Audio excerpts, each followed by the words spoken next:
Eu ia pedir para você colocar para mim. Nós vamos hoje para a nossa terceira aula de escatologia e nós estamos vendo as alianças que foram feitas, as alianças pactuais de Deus com o seu povo, tá? Então, nós vimos na última aula que as alianças, elas são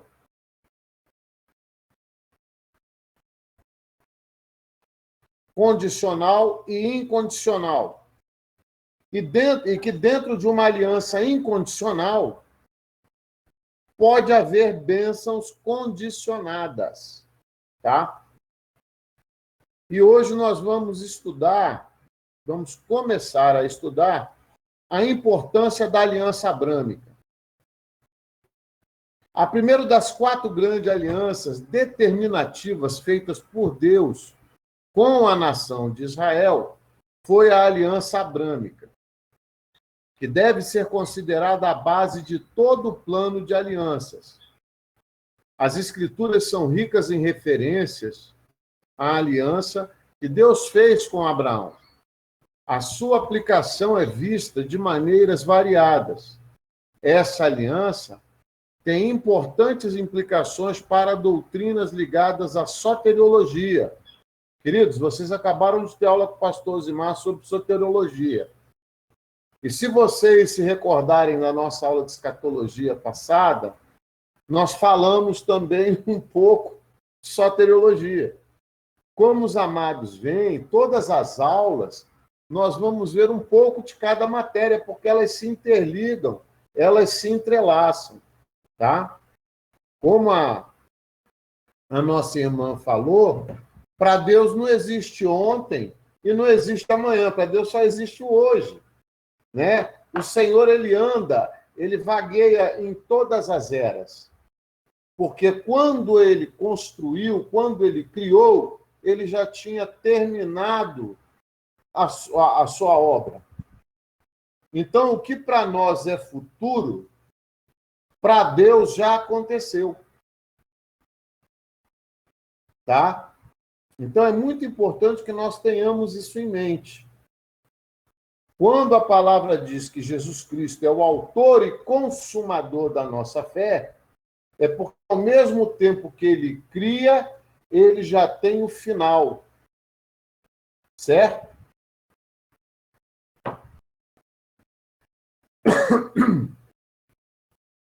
As Escrituras são ricas em referências à aliança que Deus fez com Abraão, e sua aplicação é vista de maneiras variadas.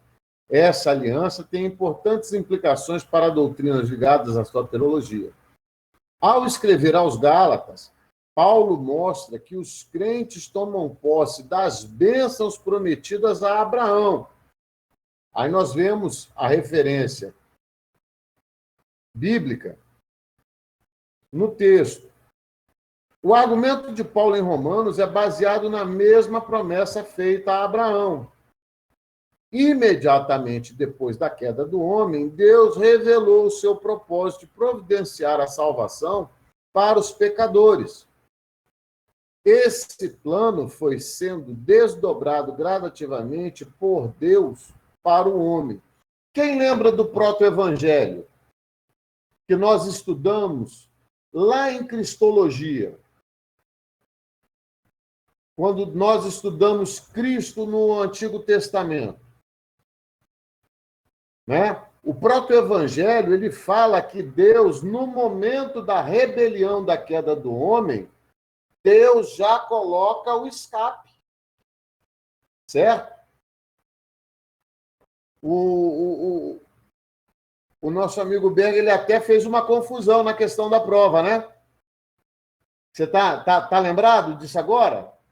Então, vocês veem como as matérias elas estão interligadas mesmo, tá? Estou lembrado.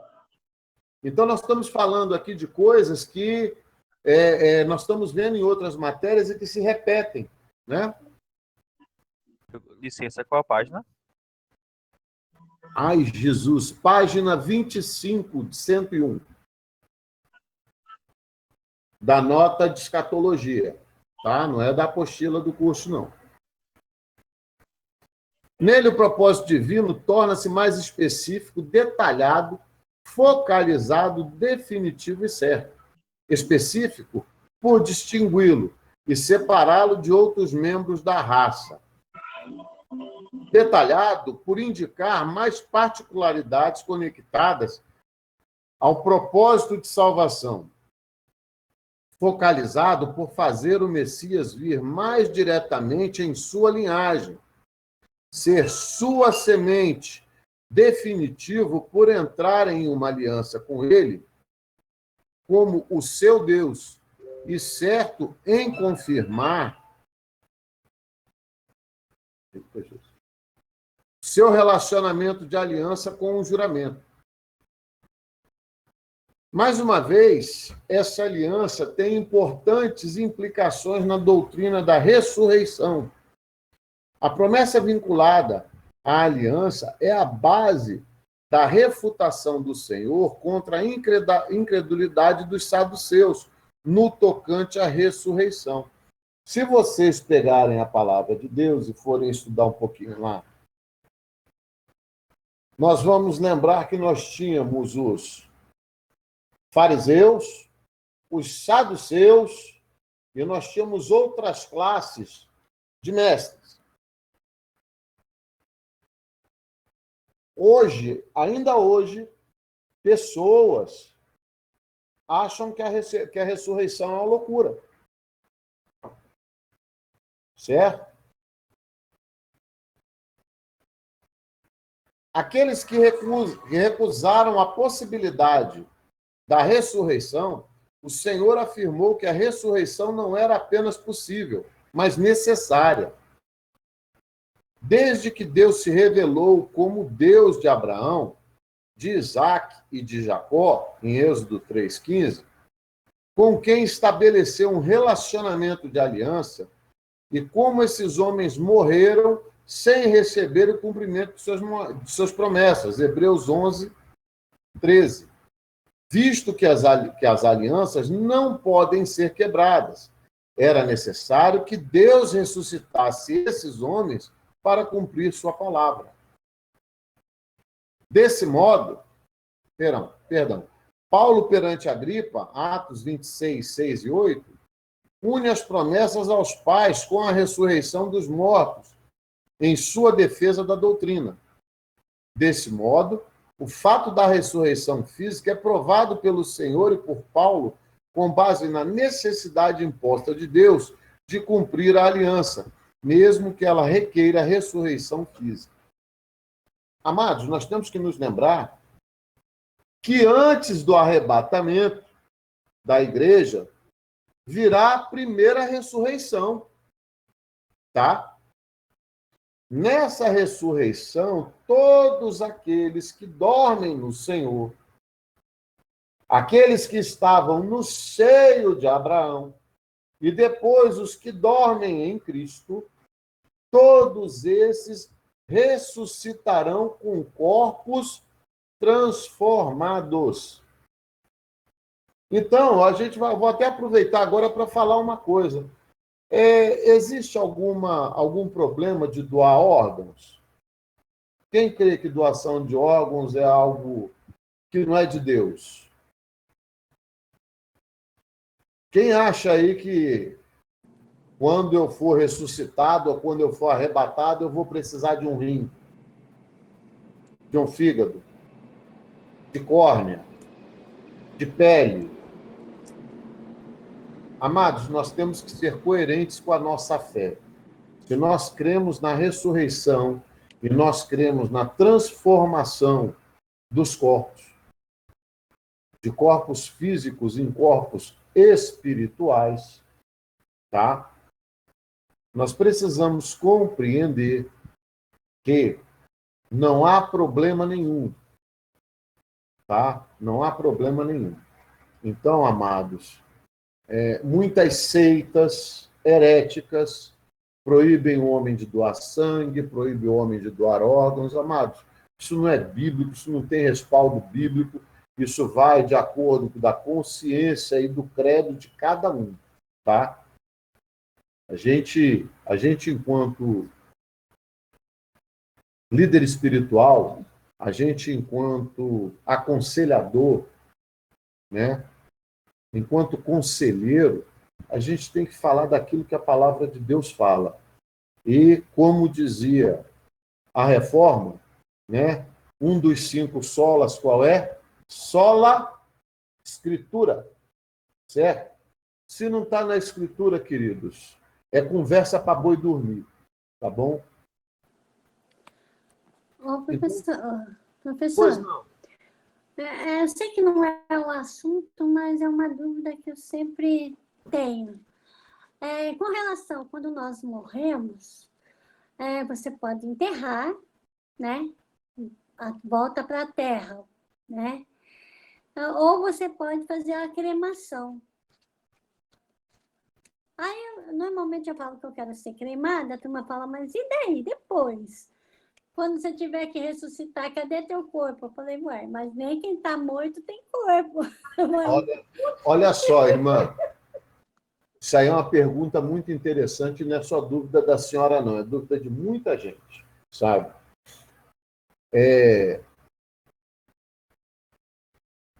Como eu estava falando, a palavra de Deus diz que aqueles que dormem no Senhor, tá?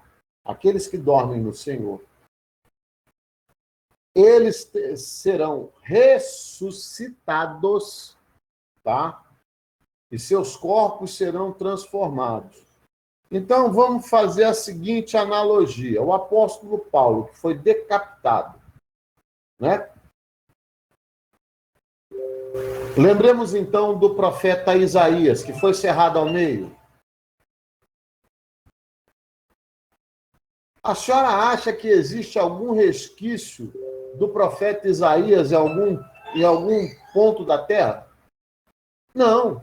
A palavra de Deus diz o quê? É um termo até em latim, revertere ad locutum. És pó e ao pó tornarás, né? Quando a palavra fala em ressurreição, ela diz que nós seremos ressurretos com corpos glorificados. Então, aquilo que enterrou, aquilo que o mar levou, aquilo que o fogo consumiu, aquilo que foi passado à espada, isso não existe mais. Vejamos, por exemplo, o que diz a palavra de Deus em Apocalipse. Apocalipse 20. Deixa eu abrir aqui que eu já vou ler para a senhora.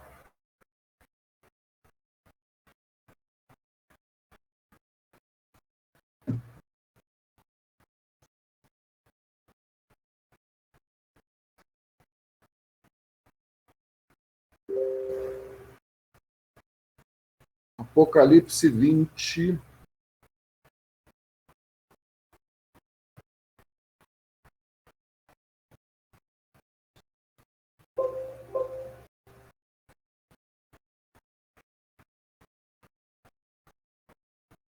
Apocalipse 20.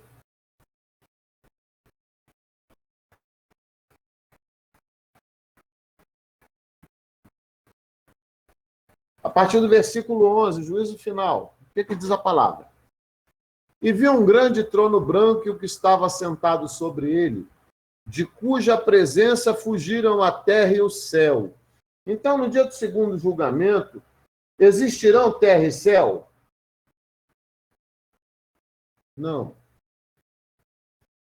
E não foi achado lugar para eles.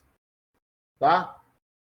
E vi mortos, grandes e pequenos, em pé diante do trono. Querido, quando fala aqui grandes e pequenos, não está falando de adulto e criança, tá?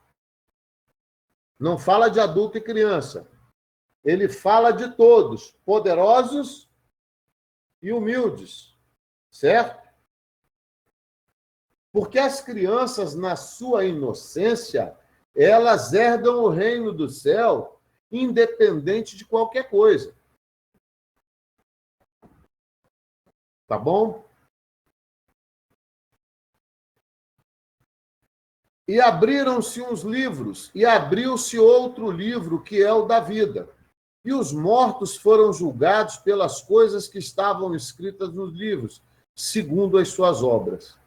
Aqui é que vem o interessante, acerca da pergunta que a senhora fez, irmã. O mar entregou os mortos que nele havia. Por quê? Porque não haviam mais corpos, tá? Não haviam mais corpos. E a morte e o Hades, Hades aqui é inferno, tá? E a morte e o inferno entregaram os mortos que neles havia, e foram julgados, cada um segundo as suas obras. E a morte e o Hades foram lançados no lago de fogo. Esta é a segunda morte, o lago de fogo.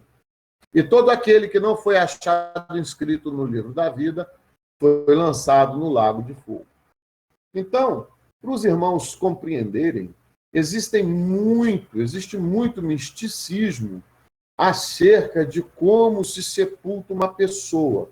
O sepultamento, cada povo, cada nação, cada costume, cada tradição tem a maneira de sepultar os seus mortos. Para nós, na cristã, o sepultamento se faz em tumbas, né? Em covas. Os judeus, eles não usavam covas, eles usavam cavernas. As covas eram escavadas e o corpo era colocado ali dentro, tá? Os nórdicos, por exemplo, eles já tinham a tradição da cremação. E outros povos também têm essa tradição. Os indígenas americanos, eles colocavam os seus mortos sobre camas suspensas no alto, e o cemitério era suspenso. Então, isso aí varia muito de tradição para tradição. Então, cremar ou não cremar, no dia do juízo, no dia do arrebatamento, na primeira ressurreição, quando a trombeta soar, e o arcanjo tocar a trombeta, no primeiro ressoar, os mortos em Cristo ressuscitarão e terão seus corpos glorificados. E na segunda ressurreição, para o juízo, todo mundo vai estar na frente do Senhor, independente de como foi sepultado. A senhora entendeu, irmã? Sim, entendi, pastor. Ficou alguma dúvida? Não. Obrigada. Para Deus, isso aí é indiferente, né? Porque se fizesse alguma diferença, estaria escrito na Bíblia. Sim. Tá? E esses ressuscitados que virão, que serão ressuscitados com os corpos glorificados, são aqueles que comparecerão perante o trono branco para passar suas obras pelo fogo. Não. Para ver os galardões? Não. Olha só. Os ressuscitados e a igreja não estarão presentes no juízo do trono branco, não. Eles estarão no juízo de Cristo, onde tudo que nós fizemos em vida será queimado no fogo para entrega de galardão. A palavra de Deus diz que nós julgaremos até os anjos. Tá? Então a gente precisa compreender que uma coisa é o tribunal de Cristo. E a outra coisa é o juízo onde será derramada a ira do Senhor. Tá? A senhora entendeu, minha irmã? Existe o tribunal de Cristo para os salvos, que é para galardão. E existe o grande julgamento do Senhor, que toda a humanidade que não aceitou a Jesus Cristo, Aí sim, eles serão julgados segundo as suas obras. Porque, amados, olha só, a gente precisa compreender que o escantilhão de Deus, o alvo de Deus, ele é muito grande, sabe? Nós temos uma mania de perfeccionismo. Nós temos uma mania de perfeccionismo no seguinte sentido: só quem é crente é que vai ser salvo. Não. Por exemplo, Deus, quando cria o homem, e o homem começa a povoar a terra, certo? Ele, muitas gerações, muitos povos e nações não conheceram a palavra de Deus, tá? E os que morreram após Cristo também não conheceram. Os que conheceram antes, Cristo pregou para eles, certo? Mas e os que morreram após Cristo ser assunto aos céus? Será que eles estão condenados porque não conheceram a Cristo? Não. Senão, aonde estaria a justiça de Deus? Certo? Então, nós precisamos... Pois não, Bé? Ô, pastor, então é o seguinte, quem aceitou Jesus em vida só vai passar de um tribunal, que é o tribunal por galardão. Só Exato. quem vai passar pelo tribunal de ir para o céu ou para o inferno vai ser as pessoas que não aceitaram Jesus. E morreram, não, morreram sem Cristo. Sem Cristo, morreram sem Cristo. Morreram sem Cristo. O crente não. O crente, no caso, que aceitou Jesus... Crente não, o cristão. O cristão. Cristão. Quer dizer até que o diabo é crente, né? O cristão. Ele, no caso, só vai participar de um... de um só, não é isso? Cristo. Só o tribunal de Cristo, que é para queimar e ver o que sobra, né? Para galardão. Exatamente, é galardão. Questão Porque de galardão. vai ver a intenção, né? Quer dizer, você ajudou alguém. Mas qual era a sua intenção? Era aparecer para o mundo ou a intenção era boa? Olha, esses essas coisas, né? que aparecer para o mundo, eu acho que não vão estar lá em cima, não. Não, justamente. Entendeu? Quando eu falo morrer sem Cristo, é porque nós precisamos compreender que muitos povos e nações não tiveram conhecimento da pregação da palavra. Estes serão julgados segundo as suas obras, de acordo com aquilo que está lá em Gênesis, capítulo 3, se não me falha a memória, quando Deus cria o homem. Que ele cria o homem segundo, capítulo 2, né? Acho que é 2. Que ele cria o homem segundo a sua imagem, conforme a semelhança do Deus Trino. Todo ser humano, ele nasce com padrões celestiais incultos, ocultos, inibidos na sua personalidade, no seu caráter. Todos nós nascemos com noção de justiça, do que é certo, do que é errado. E essas pessoas, quando fala julgar segundo as obras, é que se ele não conheceu, não teve acesso à pregação da palavra de Deus, ele vai ser julgado se durante a sua vida ele caminhou retamente perante o Senhor. Vocês estão entendendo? Amém? Ou ficou alguma dúvida ainda aí? Superada essa questão. Superada essa questão, vamos retornar aqui. Olha, para mim, tá? Não existe dúvida fora do assunto, não. Quando a gente fala de escatologia, a gente vai falar do todo, tá? Do todo. Então, a gente não pode ter dúvida nenhuma acerca de nada.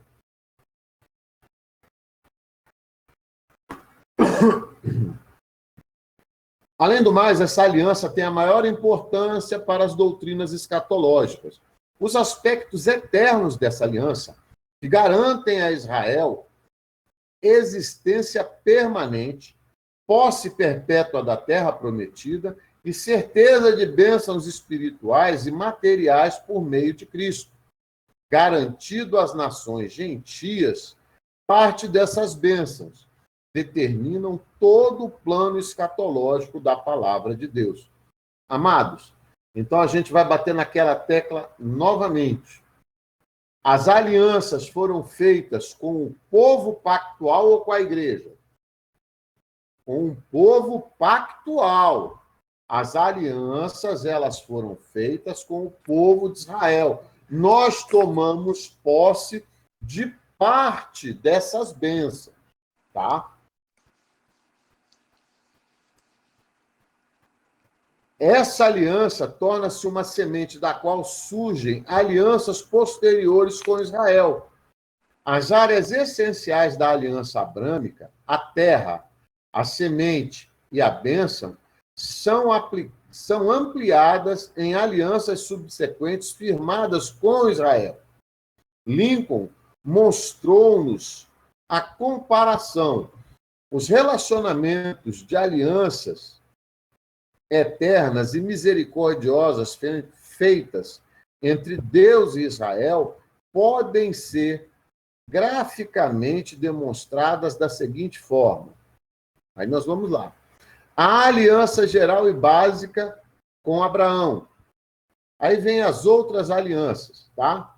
A promessa de uma terra nacional, referência bíblica. A aliança palestina deu a Israel garantia particular da restauração permanente e definitiva à terra. Deuteronômio 30 e Ezequiel.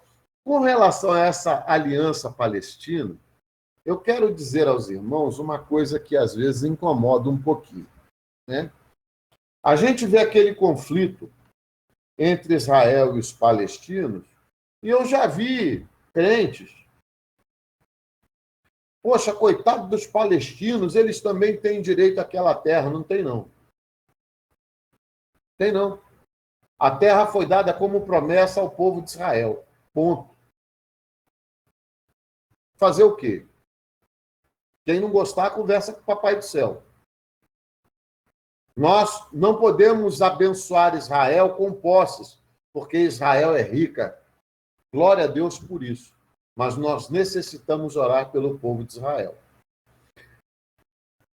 A promessa da redenção nacional e universal, está lá em Gênesis 12, 3, Gênesis 28, 18 e Gálatas 3, 16.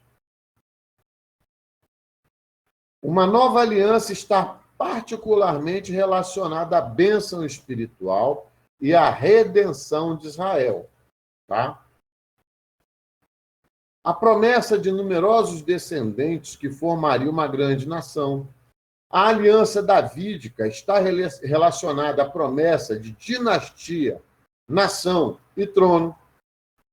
Dessa maneira, podemos dizer que as promessas da aliança, as promessas de terra da aliança abrâmica, são desenvolvidas na aliança palestina. As promessas de semente são desenvolvidas na aliança davídica. Que aliança de semente é essa? É a aliança relacionada à descendência, tá? E as promessas de bênçãos são desenvolvidas na nova aliança. Esta, então, determina todo o futuro plano para a nação de Israel e é um fator de vulto na escatologia bíblica. As disposições da aliança abrâmica. A aliança firmada com Abraão em Gênesis, confirmada e ampliada em Gênesis, envolvia certas promessas básicas. Elas foram assim resumidas. As coisas prometidas por Deus são as seguintes. Isso foi Deus que prometeu a Abraão. Prometeu à igreja de Cristo? Não, prometeu a Abraão. O nome de Abraão será grande. Uma grande nação se originar, dele se origina. Eita, Jesus. originará. Abraão será uma bênção tão grande que nele todas as famílias da terra serão abençoadas. Abraão pessoalmente, a ti e a semente dele será dada a Palestina como herança para sempre. A multidão da semente abrâmica será como o pó da terra. Quem o abençoar será abençoado, e quem o amaldiçoar será amaldiçoado. Abraão será o pai de muitas nações.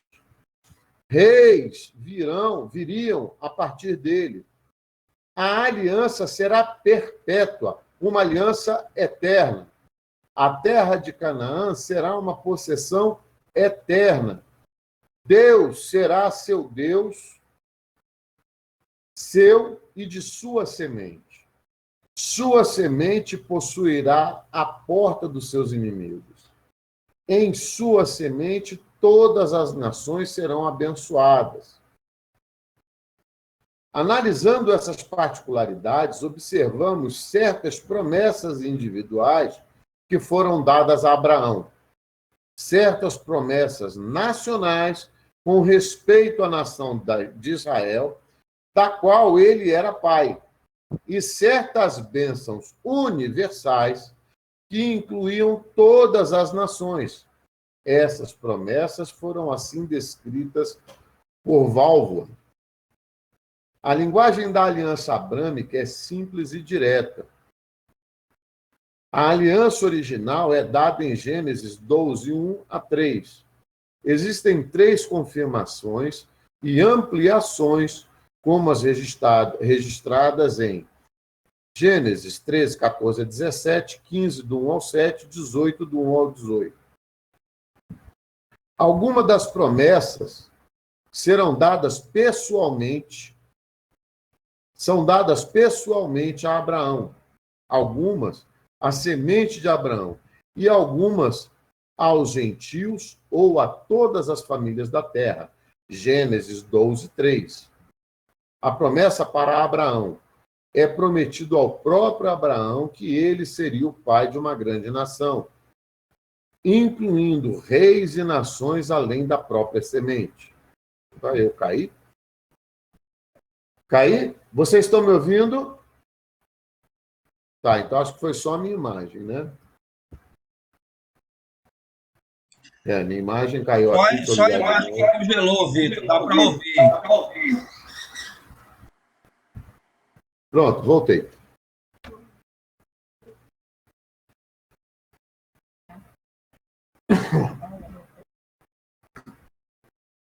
Jesus. Eita.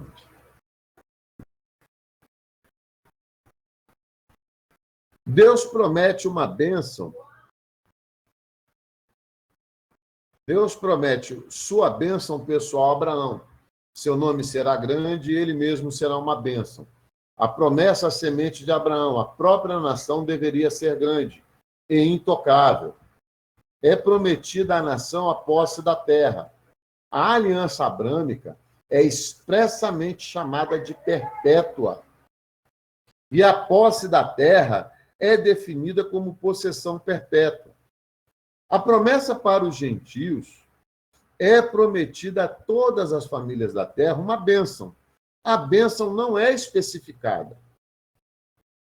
Como uma promessa geral, ela talvez pretenda ter um cumprimento geral. John F. Walvoord, Millennial Series, né? Aí segue a bibliografia. No desenvolvimento dessa aliança, é muito importante ter em mente as diferentes áreas nas quais a promessa foi claramente dada. Pois, se as coisas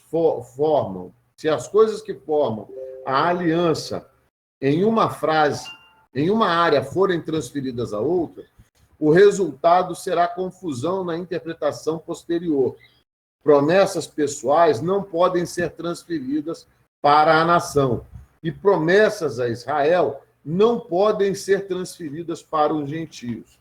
Amados, aqui está a grande confusão que nós vemos hoje, tá? Aqui, nesse trecho, está a grande confusão, sabe? Tem muita gente que, não, porque essa promessa, eu tomo posse, a promessa era para Israel. Como é que você vai tomar posse de uma promessa que não foi feita para você? De uma aliança que não é contigo? Como é que você vai dizer que toma posse de algo que não te foi prometido? Eu quero que os irmãos entendam que há muita confusão na questão dessas alianças. É por isso que quando a gente parte para uma interpretação alegórica, aonde a gente deixa a imaginação povoar a nossa mente e a gente não fica ancorado na palavra de Deus, você comete erros que pesam como heresia, tá? Eu vou dar só um exemplo. A palavra diz que em Abraão todas as famílias serão abençoadas. Que bênção é essa? Alguém tem uma ideia para me dar? Iago, o que você acha? Eu acho que se refere a Cristo no futuro. Você concorda, Gilberto?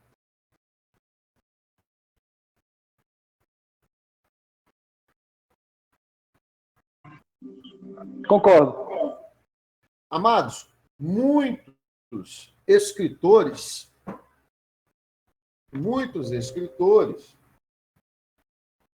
eles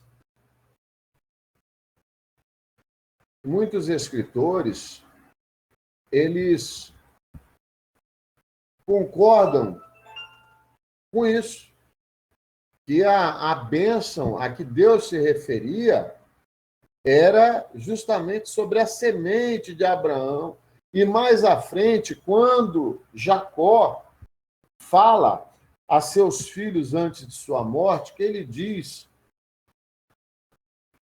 que o cetro não se arredaria de Judá, né? Você lembra disso, Osberg? Iago? Entendeu? Vocês estão entendendo como é que a palavra... Lembro, sim. Vocês estão entendendo como é que a palavra se comunica? É essa maravilha do estudo da palavra de Deus. Porque você começa a compreender as Escrituras com uma claridade tão grande que fica difícil você aceitar uma interpretação que não seja literal. Porque você começa a ver as coisas se interligando, sabe? E você começa, então, a entender que as promessas feitas a Israel, elas têm um sentido de ser, né? Porque o Messias não foi prometido para a igreja. O Cristo, o Mashiach, que foi profetizado por Isaías, o servo sofredor, né? A Jessé, ele tinha que vir para o povo da promessa. O povo da promessa não somos nós. Vocês estão compreendendo a engrenagem da história bíblica com as promessas e as alianças feitas entre Deus e o seu povo pactual? Tá? Ele veio para os seus, mas os seus o rejeitaram. Mas ele veio para os seus para que se cumprisse a promessa feita por intermédio dos profetas. Tá? Então, que nós tenhamos essa noção muito clara na nossa mente de que as promessas feitas pessoalmente a Abraão foram promessas feitas a Abraão. Nós temos as alianças feitas a Abraão, as alianças feitas acerca da Palestina, a aliança davídica e, por último, a nova aliança. Tá? Nós vamos ver agora, ainda dá tempo da gente ver. Então, Pois não. no caso, que você está dizendo que Jesus não veio para os gentios, ele veio para Israel. Então, a concordância que eu e Iago fez não está correta, no caso. Não, olha só, deixa eu explicar para você, não é isso.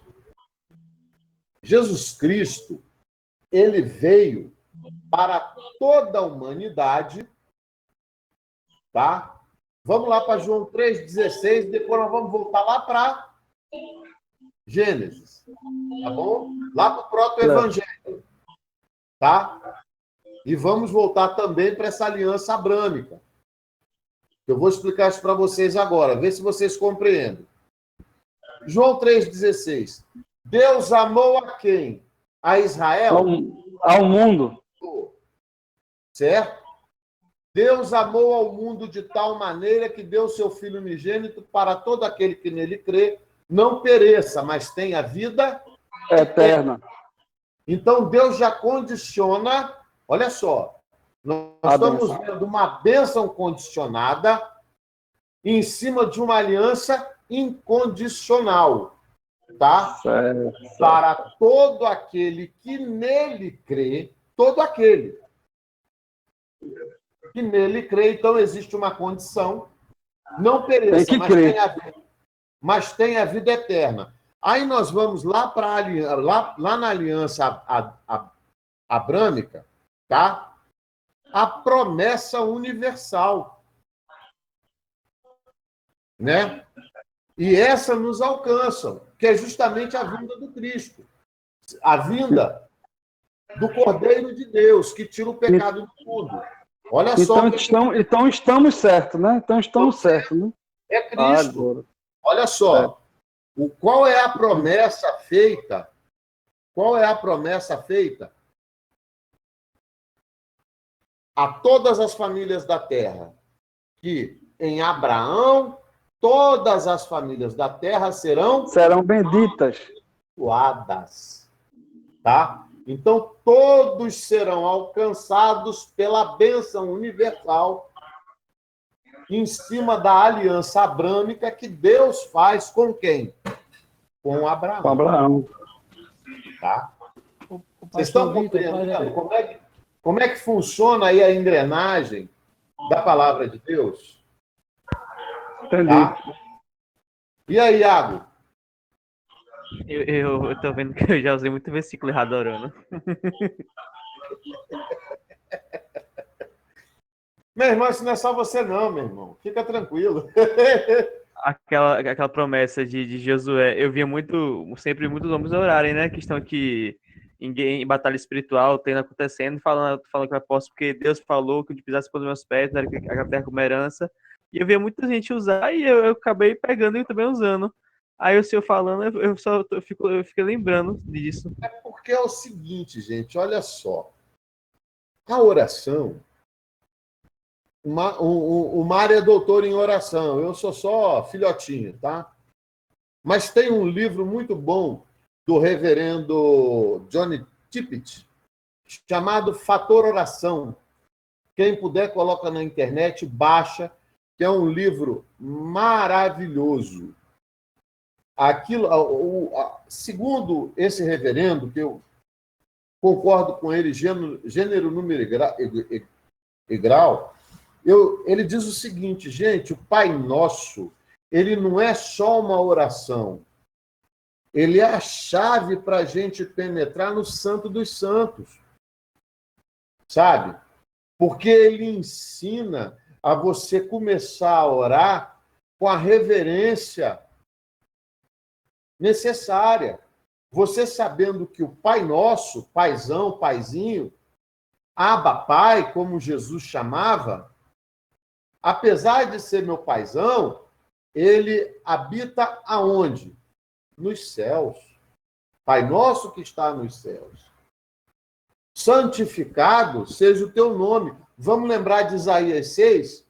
De que forma os serafins se colocavam na presença de Deus.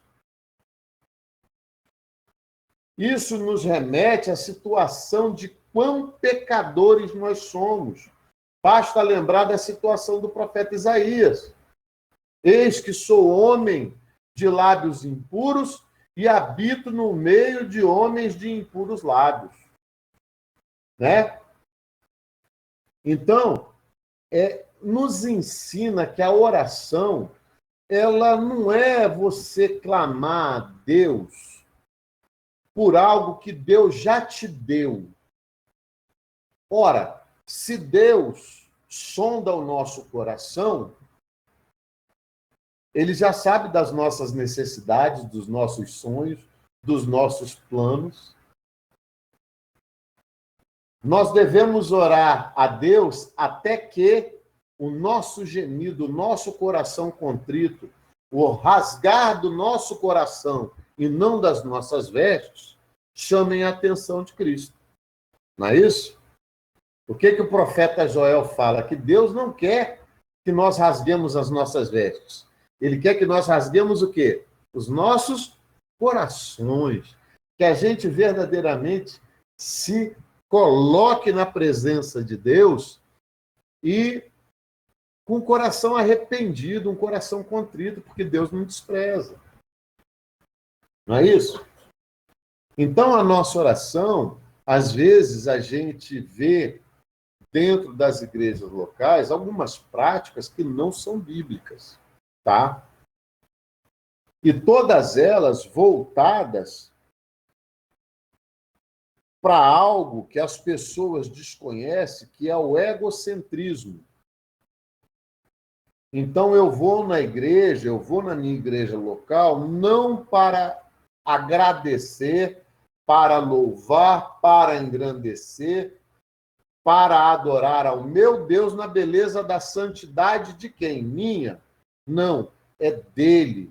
Esse é um momento meu para adorar o meu Deus. Não. Na maioria das vezes a gente vai na igreja para marchar, clamar. Senhor, olha, está aqui a minha necessidade. Faz aquelas confissões positivistas. Nada contra. Mas também não tenho nada a favor. Porque na minha visão, na minha humilde visão, entendeu? O momento que nós tiramos de adoração a Deus, ele é ínfimo. E na grande maioria das vezes nós distorcemos esse tempo com a nossa própria adoração, com culto ao nosso próprio ego. Tá? Colocando... Pastor Vitor, Pois não. tem uma promessa, um ditado, não sei se é Josafá que ora ou é Ezequias que ora essa promessa, que ele vai falar o seguinte, acho que ele está tendo alguma guerra e ele fala o seguinte, sobre, tem uma promessa que quando a gente ora no templo, a palavra fala que Deus olharia para aquela oração. Essa promessa está de pré para a gente? Ou foi só para aquela época e aquele tempo para o povo de Israel? Olha só, eu vejo da seguinte forma. Quando você constrói um templo e consagra esse templo ao Senhor, e é promessa dele lá em 2 Crônicas 7,14, tá? Que se o meu povo, que se chama pelo meu nome, se humilhar, não é isso? E por aí vai. E ele continua, o próprio Senhor Deus continua dizendo que os meus olhos estarão atentos, os meus ouvidos estarão atentos à oração que se fizer neste lugar. Aí vamos lá. O templo de Salomão ainda existe? Não. Então quer dizer que Deus não escuta mais oração nenhuma que se faz nas igrejas? Eu creio que sim, porque ele fala que minha casa... Ele prometeu, o templo é consagrado a ele. Então para mim, pastor Vitor Emanuel, a promessa feita por Deus em 2 Crônicas não se referia somente ao templo de Salomão. Tá? Não se referia somente ao templo de Salomão.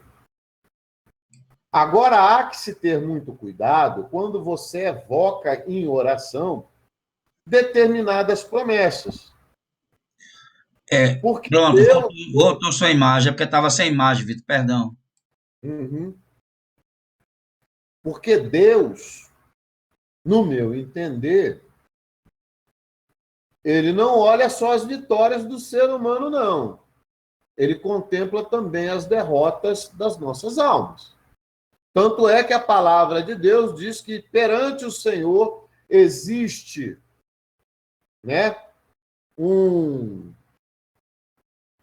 Jesus, está na ponta da língua, um memorial a nosso respeito. E nesse memorial não consta só as vitórias, não. Tem as derrotas lá também. Se a gente lembrar da oração do Pai Nosso, a gente tem que fazer um exercício hercúleo para entender que, Senhor, perdoa-me, assim como eu perdoo.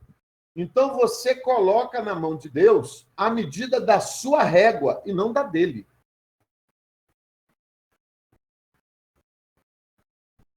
Certo? Quando nós fazemos essa oração, quando nós dizemos, Senhor, perdoa os meus pecados assim como eu perdoo, você coloca na mão de Deus o perdão dele a você segundo a sua régua, e não a régua de Deus. Mas a oração do Pai Nosso nos ensina isso. Uai, ensina?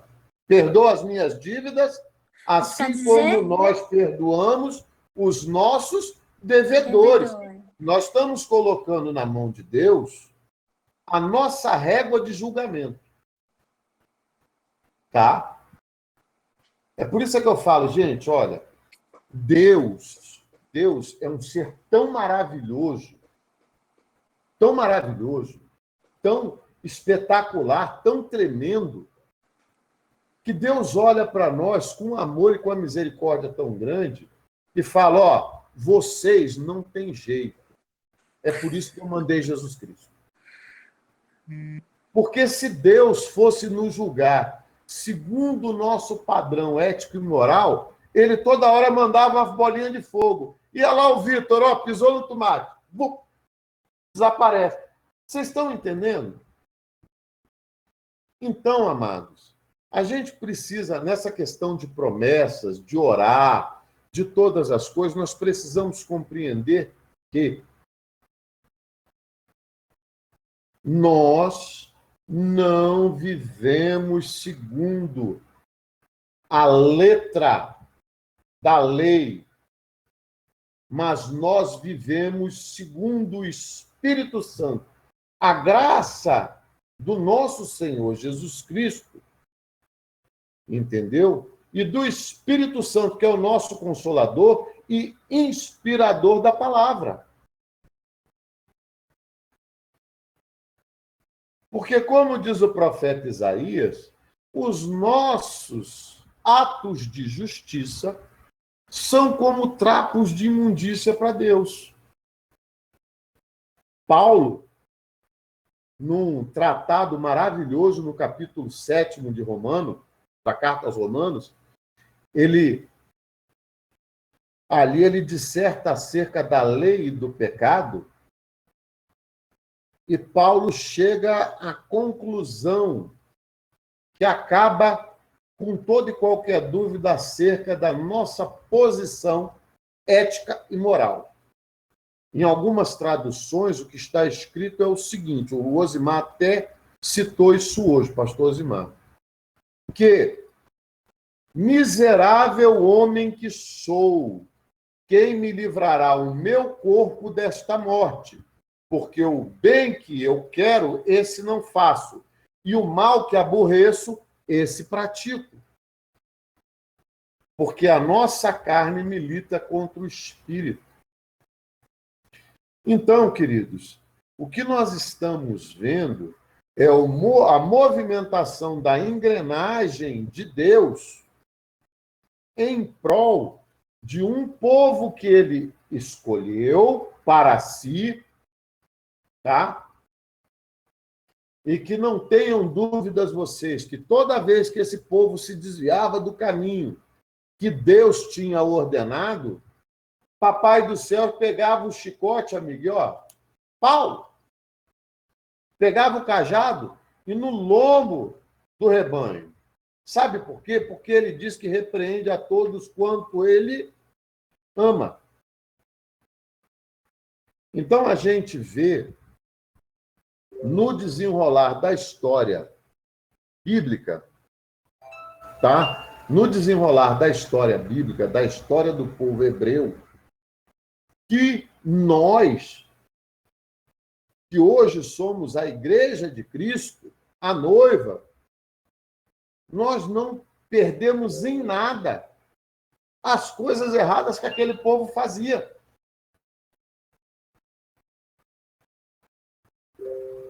Sabe? Porque tirando a parte tecnológica de hoje, as paixões humanas, elas continuam as mesmas. As concupiscências da carne são as mesmas daquele tempo. O que mudou de lá para cá é que naquele tempo o povo andava de camelo zero, burrinho, e hoje passa a andar de carro. Fora isso, não mudou nada. O ser humano, no seu eu, continua o mesmo. Tá? Então, para a gente concluir, que já é 9:02, nós hoje estudamos a questão... Pois não, Josberg? Ah, tá. Ah lá, nosso pastor Mário, bonitão. Então, nós vimos hoje que as promessas, elas são, as alianças, elas são para o povo do pacto de Deus. A igreja começa a receber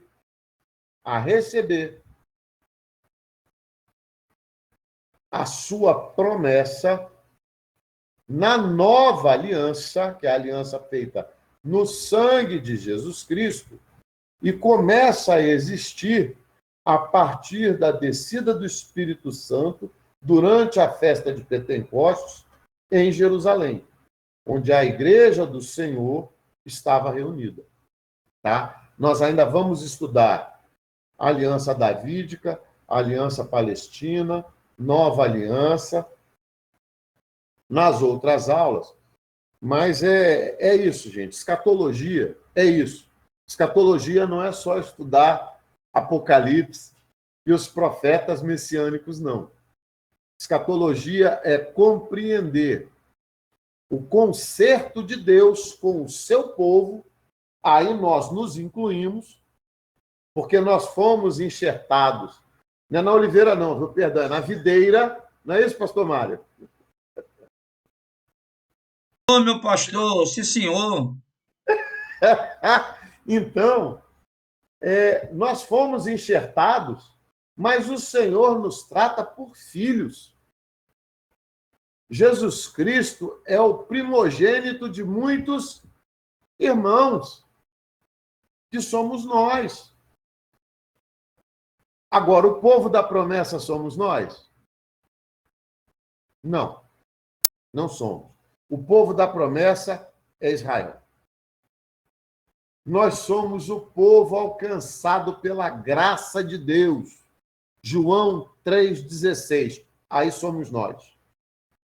Nós somos aquele povo que o profeta Joel falou, que Deus falou através do profeta Joel.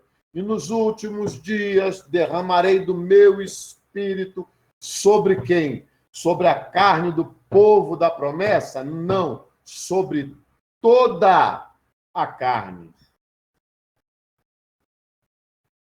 Então, queridos, nós precisamos compreender que uma coisa é uma coisa. Nós somos mais que vencedores naquele que nos resgatou de um tremendal de trevas.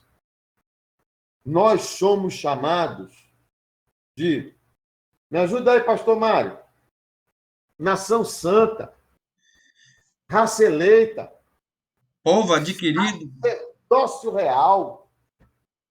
Meu irmão, olha, nós somos mais do que nós pensamos, infinitamente mais. Sabe? Só que as promessas, elas não têm o amém em nós. As promessas têm o sim e o amém em Jesus Cristo. Porque todas as promessas apontam para o Cordeiro de Deus. Todas as promessas apontam para o Cordeiro de Deus. A palavra de Deus fala de Jesus de Gênesis a Apocalipse. E o evangelho, ele não começa em Mateus. O evangelho começa em Gênesis, quando Deus, no momento de rebelião do homem, na hora que ele amaldiçoa a serpente, ele já dá o escape. Ele já olha para Jesus, parte outra pessoa do Deus Trino e fala: ó, filhão, tá vendo aí, ó? É tu que vai lá. E ele fala: eis-me aqui, Senhor. E é por causa dele que nós estamos aqui hoje. Então, amados, eu quero que vocês entendam que teologia não é difícil. Compreensão teológica não é difícil.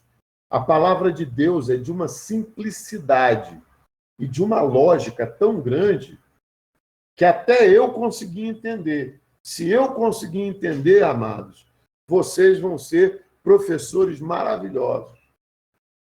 Sabe? Porque o Mário lembra quando ele me discipulava, eu enchi o saco dele. Mas como é que é isso? Por que aquilo? Por que aquilo outro? Isso aqui está errado, não pode ser assim. Que Deus é esse que manda matar? Né? Eu não entendi essas coisas. Ele com o maior amor do mundo. Calma, calma. Primeiro vamos comer papinha, depois eu vou te dar o mocotó, né? O alimento sólido. Então, queridos, a gente tem que ter essa percepção da palavra de Deus, sabe? E não querer enxergar a palavra de Deus como um bicho de 7 cabeças. Não é. A palavra de Deus é simples.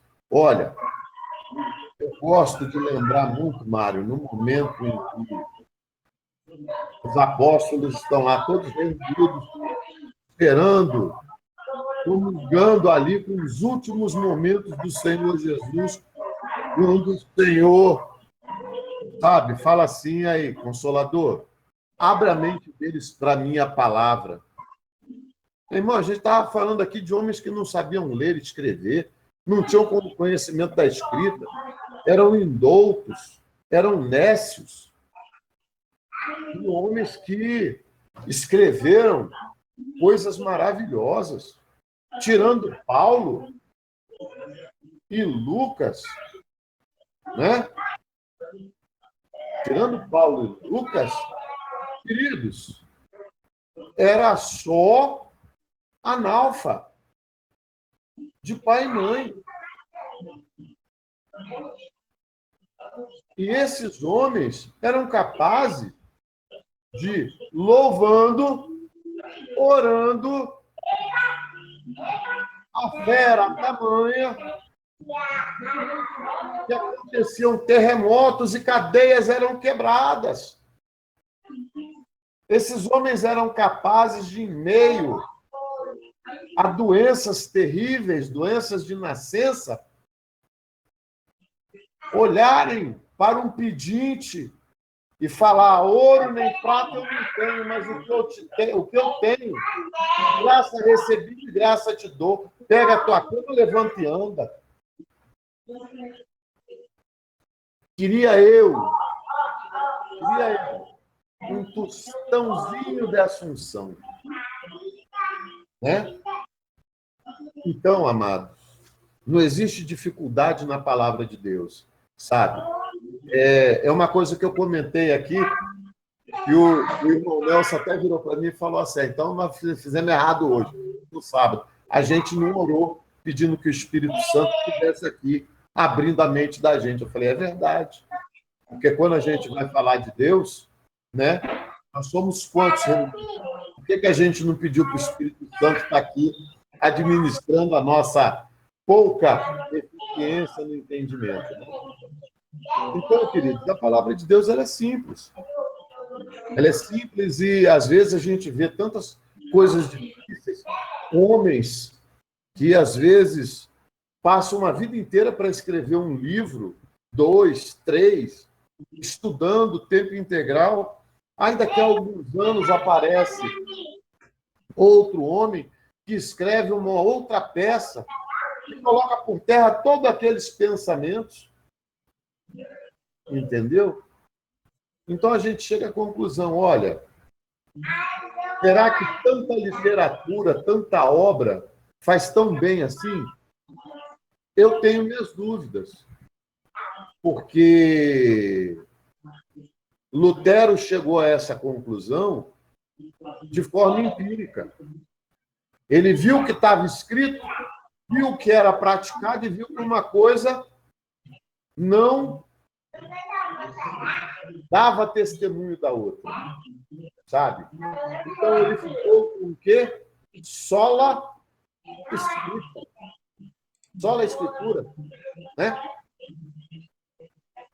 É justamente por isso. Aqui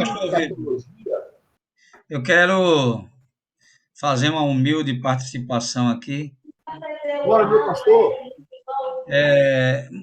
O que acontece é, o pastor Vitor ele está explicando a escatologia, as alianças, para que todos possam entender desde o início, para quando ele chegar lá na frente, você ter uma noção do todo, certo? Eu sei que às vezes parece complicado, mas não, como o pastor Vitor falou, não é. Você vai aprender, você está aprendendo partes que vão colaborar lá na frente para o todo, que é a matéria de escatologia, que é uma matéria muito extensa, cheia de detalhes, e que o pastor Vitor ele vai ministrar, que ele já está ministrando, né? Com muita riqueza, com muito detalhe, com muita seriedade, muita consciência. Eu quero dizer para vocês uma coisa: a promessa, é evidente que a promessa, como o pastor Vitor falou, ela foi feita para os judeus. Agora eu pergunto a vocês: Deus, ele não é onisciente? Ele sabia que o judeu ia rejeitar Jesus ou não? Sabia. Sabia. E ele sabia que essa salvação se estenderia para toda a humanidade? Sabia. Porque desde o princípio esse era o propósito dele. Esse propósito não mudou. De que todos, né, fossem semelhantes a Jesus. Então, o que o pastor Vitor está dizendo aqui é que, teologicamente, a promessa foi feita aos judeus. E Jesus veio para os seus, como diz as Escrituras. Mas os seus não o receberam, então, todos quantos o receberam, deu-lhes o poder de serem feitos filhos de Deus. É igual aquela parábola que o homem dá uma festa na casa dele, convida várias pessoas, as pessoas não vão. E aí Jesus diz assim: então o homem mandou sair e chamar todos que estavam na rua, para que a casa dele ficasse cheia. Entende? Essa palavra, a parábola, ela se remete exatamente a essa questão. Questão da aliança de Deus com o povo da promessa. Isso. Obrigado, pastor Vitor, pela humilde participação. E aqui nós temos futuros professores, viu? Do Instituto. Fala aí, Beto. Deixa eu falar. Veja só. No caso, falando teologicamente, as promessas não foi para a gente, foi para o povo de Israel, certo? Isso. E também as leis também não foi feita para a gente também. Todas as leis não foi feita para foi para o povo de Israel. Sim. Não é isso? Que nós só participamos a partir quando Jesus veio na cruz e aí alcançou todos nós. Ô, Berg, isso que você está falando é interessante. Porque é o seguinte, as pessoas acham que o primeiro concílio ele ocorre durante o Império Romano, o primeiro concílio da Igreja cristã. E não é verdade. O primeiro concílio... Iago, abre para mim, por favor, Atos dos Apóstolos, capítulo 15.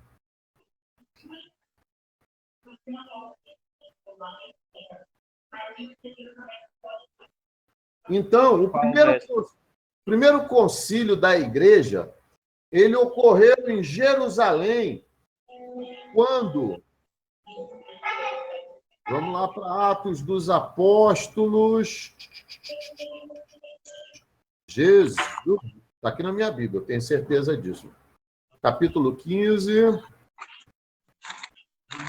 Esse é outro tratado maravilhoso que fala acerca de nós, cristãos. Então, isso é de uma importância vital para o nosso conhecimento daquilo que nos é imputado, porque aos cristãos existem coisas que são imputadas como mandamento, tá? É importante nós sabermos disso. Não é só o ídio amai-vos uns aos outros. Nós temos mais alguns. Então, vejamos lá em Atos 15.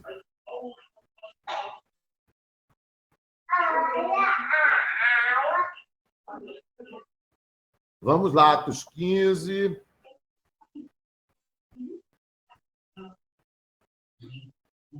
Olha, vamos começar do 1. Iago, lê aí pra gente. Alguns homens que haviam descido da Judéia passaram a ensinar os irmãos: se não vos circuncidades, conforme a tradição instituída por Moisés, de forma alguma podeis ser salvos. Por este motivo, Paulo e Barnabé tiveram uma acirrada divergência com eles. E os irmãos decidiram... Só um instante. Só um instantinho. Olha, vamos colocar as coisas às claras e os pingos nos is. Essa contenda e não pequena discussão entre eles quer dizer que os dois, certo? Foram as vezes de fato. Tá bom? Por favor, Iago. Por esse motivo, Paulo e Barnabé tiveram uma acirrada divergência com eles. E os irmãos decidiram que Paulo e Barnabé, juntamente com os outros, deveriam subir até Jerusalém e tratar dessa questão com os apóstolos e os presbíteros. A igreja os enviou e, quando estavam atravessando a Fenícia e Samaria, compartilharam como havia acontecido a conversão dos gentios. Notícias essas que alegraram sobremaneira o coração de todos os irmãos. Tendo eles chegado a Jerusalém, foram muito bem recebidos pela igreja, pelos apóstolos e pelos presbíteros, a quem contaram tudo o que Deus havia realizado por intermédio deles.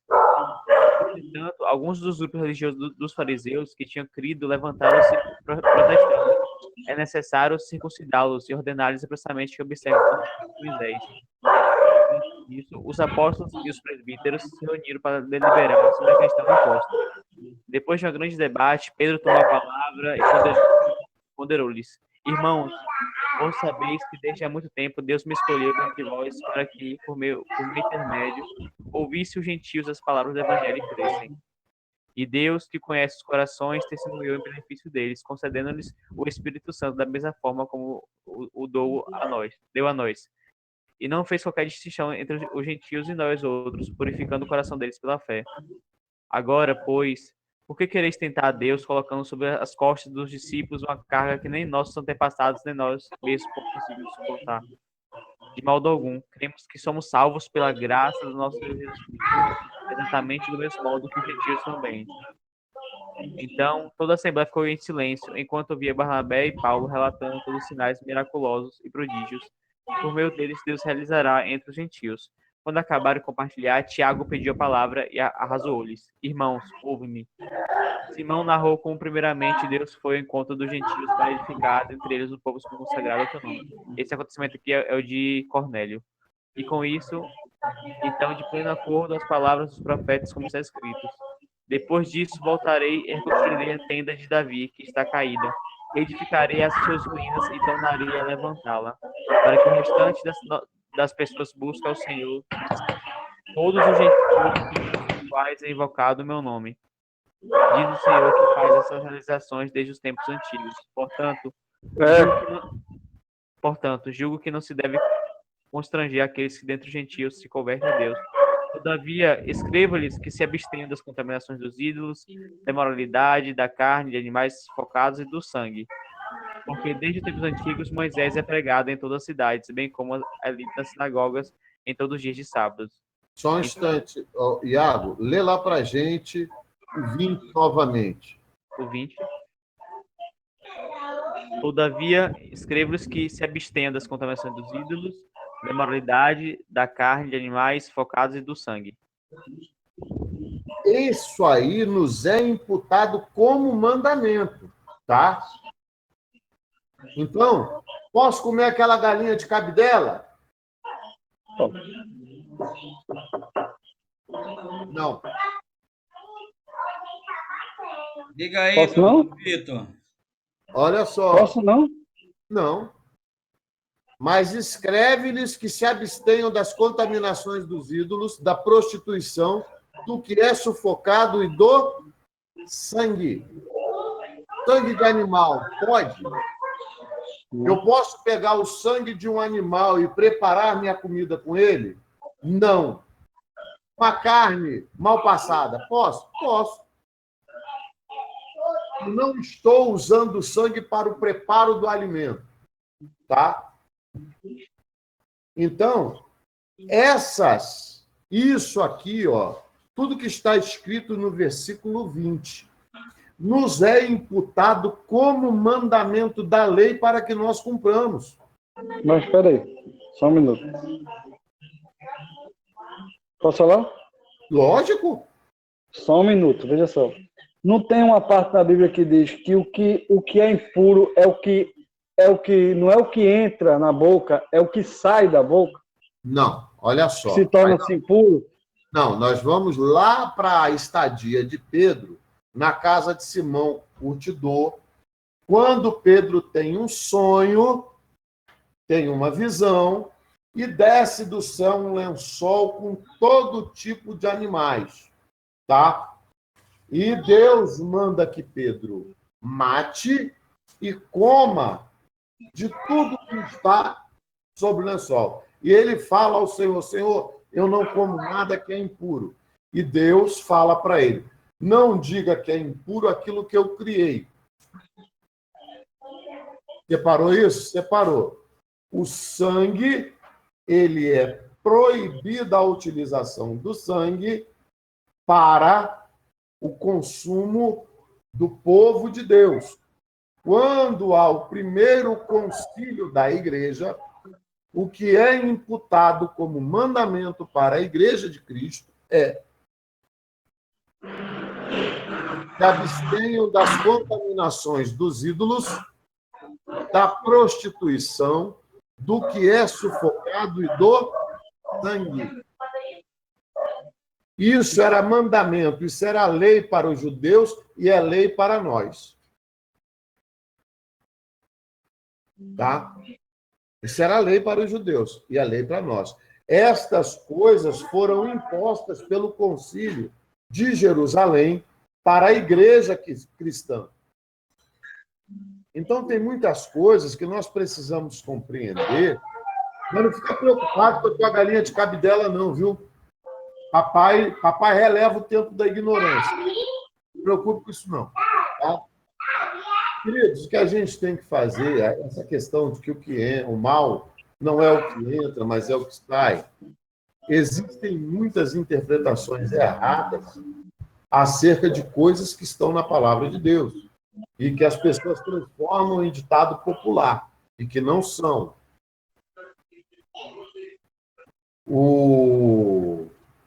Nós precisamos compreender que as escrituras, elas servem para nos mostrar o caminho que nós temos que seguir. Tá? Tem outros assuntos que são mais sensíveis até do que isso, a irmãos, entendeu? E que não compensa discutir. É o que está escrito lá em Tito, sabe? Na carta de Paulo a Tito, quando ele fala, filho, evita discussões tolas acerca da lei e de genealogia, porque isso aí não vai enriquecer em quê? Em nada. Porque o homem que é tendencioso e factuoso, você vai falar com ele uma, duas, larga de mão, porque ele próprio já é pervertido e vai continuar pecando. Sabe? Então, as pessoas, às vezes, têm uma visão deturpada acerca da palavra de Deus. Né? Quando a gente fala que a lei é só para os judeus, não. Parte da lei nos foi imposta a obrigação. O concílio dos apóstolos e dos presbíteros, aqui entendamos presbíteros como a tradução da palavra é ancião, tá? Bispo, ancião, pastor, tudo isso significa, se encaixa na tradução de presbítero. Então, amados, é necessário que nós tenhamos esse conhecimento, sabe? Tudo da lei, nós ficamos fora? Não. Nós temos mandamentos. Nós temos os mandamentos de Cristo e temos mandamentos que os apóstolos nos imputaram. Tem também o mandamento de Malaquias, não é isso? São mandamentos que somos nossos, esses somos nossos. É um mandamento, Malaquias. Aí vamos lá, Malaquias. Você está perguntando, vou responder. Amados, vamos falar sobre uma coisa aqui que eu considero de suma importância para a igreja. Dízimo é mandamento? Não. Dízimo não é mandamento. Dízimo é um princípio de Deus. Agora. Tá. O dízimo não foi instituído quando da divisão das terras pelas 12 tribos. Não. O dízimo, quando foi instituído, ele não foi instituído para alimentar a tribo de Levi, que era uma tribo que foi separada para o sacerdócio de Deus. Não. O dízimo foi instituído por Abraão, quando ele dizimou a Melquisedeque, sumo sacerdote de Salém. Então, o dízimo é um princípio de Deus. Dízimo é questão de fé. Agora também. Dízimo é questão de fé, sabe? Para a igreja foi imputada dízimo? Não. Para a igreja cristã não foi imputado dízimo. Nós temos aqui no versículo 20, o que foi imputado da lei? Contaminação de ídolo, prostituição, que é sufocada do sangue. Mas Paulo traz uma realidade para a igreja mais severa do que o dízimo. Porque quem não interpretou o que está escrito em 2 Coríntios, capítulo 9, na parte que fala acerca da sementeira, não tem a real visão do reino de Deus. Façamos um exercício. Vamos lá para 2 Coríntios, capítulo 9.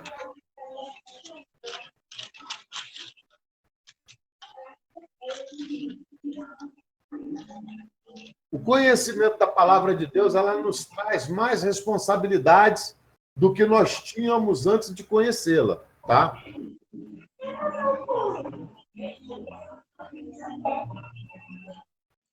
Olha só. Vitor, só um toquezinho, Vitor, são 10h30, 22 Tá bom, não, pode cortar a gravação.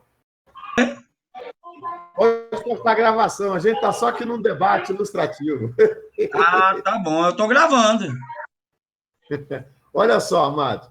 2 Coríntios diz o seguinte, capítulo 9.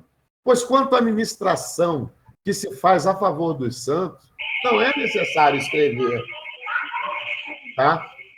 porque bem sei a vossa prontidão, pela qual me glorio de vós perante os macedônios, dizendo que a Acaia está pronta desde o ano passado, e o vosso zelo tem estimulado muito. Mas enviei estes irmãos, a fim de que, neste particular, não se torne o vosso louvor a vosso respeito. Não se torne vão o nosso louvor a vosso respeito, para que, como eu dizia, sejais preparados, a fim de, acaso, alguns macedônios forem comigo e vos acharem desapercebidos. Não sermos nós envergonhados, para não dizermos vós. Portanto, Acho que é o teu microfone aberto, Berg.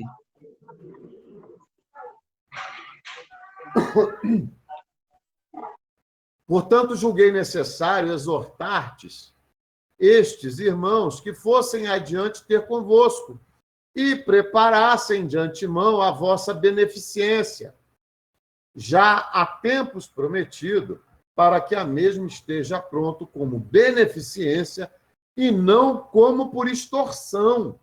Olha aí, amado, sente a cajadada no lombo da igreja. Paulo fala o quê? Vocês estão lembrados da necessidade da igreja, dos santos da Judéia? Eu estou enviando esses irmãos aqui para começarem a recolher, que é para vocês não fazerem o quê? Aquele famoso migué, né? Que a gente conhece aqui no Brasil por migué. Mas digo isto, aquele que semeia pouco, pouco também ceifará. E aquele que semeia em abundância também ceifará. Cada um contribua segundo propor no seu coração. Queridos, esse versículo aqui, ele é uma pancada na alma de quem dizima, de quem oferta, já falando do seu pastor, já falando do seu ministério, já falando da sua obra, sabe? Para que cada um contribua segundo propor no seu coração, não com tristeza, nem por constrangimento, porque Deus ama a quem dá com alegria. Aí, amados, eu vou me permitir retornar lá em Mateus, entendeu? Quando o Senhor Jesus Cristo olha para aquele povão bonito, é tudo igualzinho a nós, sabe? Nós só mudamos a vestimenta, que a gente usa camiseta, eles usavam um camisolão, né? E falava assim, olha, Jesus Cristo falava assim, olha, põe em primeiro lugar o reino de Deus e a vossa justiça, e as demais coisas, quais as demais? Todas elas, Deus vos acrescentará. Qual que é mais rígido? O princípio do dízimo ou o princípio da sementeira?